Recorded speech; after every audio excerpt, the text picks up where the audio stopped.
J'aimerais maintenant vous partager quelque chose de très personnel. Un soir, alors que j'étais perdu et que je cherchais un peu de réconfort, je suis allé sur Internet et je suis tombé sur un texte qui m'a profondément touché. Les mots étaient simples, mais ils sont venus parler directement à mon cœur. J'ai senti qu'ils m'indiquaient un chemin pour commencer à guérir de ce grand manque d'amour que je portais en moi. Alors, j'ai imprimé ce texte et je l'ai lu, chaque jour, chaque soir avant de me coucher. Et à ce moment-là, je ne connaissais même pas encore le nom de son auteur. Et puis, quelques semaines plus tard, alors que je me promenais dans une grande librairie lilloise, un livre est tombé d'une étagère. Je l'ai ramassé, j'ai découvert son titre, L'amour sans condition, et qu'il était signé de Louise et que je ne connaissais pas. Et en feuilletant ce livre, j'ai ressenti quelque chose de très fort, parce qu'à l'intérieur, j'ai retrouvé ce texte, le texte qui m'avait tant touché, celui que je lisais chaque jour, chaque soir. Et là, je me suis dit, mais c'est pas un hasard. Pourquoi ce livre est-il tombé? Pourquoi ce jour-là? Pourquoi devant moi?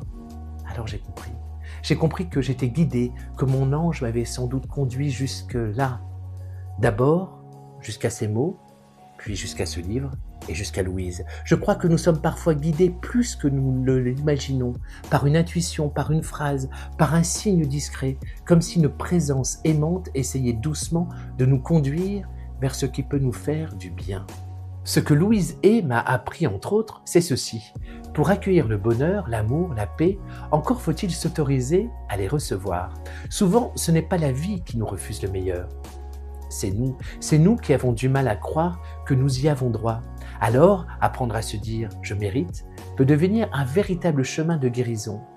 Avec le temps, j'ai aussi compris quelque chose d'autre.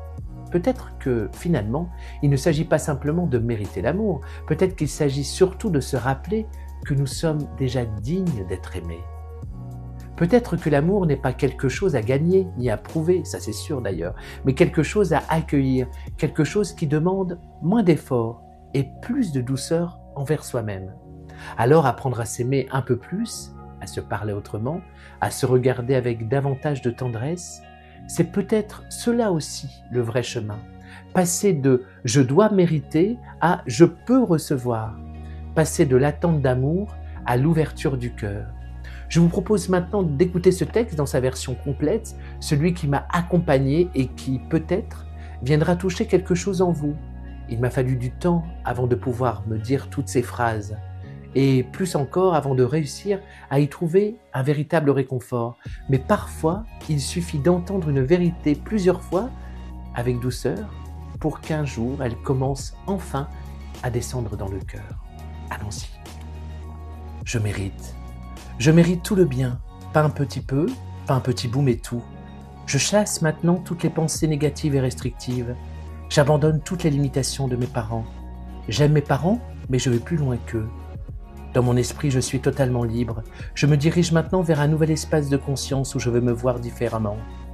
Je veux créer de nouvelles pensées sur moi-même et sur la vie. Ma nouvelle façon de penser se transforme en de nouvelles expériences. Je sais maintenant et j'affirme que je suis un avec la puissance de prospérité dans l'univers. Je suis donc maintenant prospère de toutes sortes de façons. Toutes les possibilités s'ouvrent à moi. Je mérite de vivre, de bien vivre. Je mérite l'amour, l'amour en abondance. Je mérite une bonne santé. Je mérite de vivre confortablement et de connaître la prospérité. Je mérite la joie et le bonheur. Je mérite la liberté d'être tout ce que je veux être. Je mérite plus que tout cela. Je mérite tout le bien. L'univers est prêt à manifester mes nouvelles croyances. J'accepte toute cette vie abondante avec joie, plaisir et gratitude, car je la mérite, je l'accepte, je sais que cela est vrai. Ce texte qui m'a tant touché de Louise Hay est extrait du livre « L'amour sans condition ».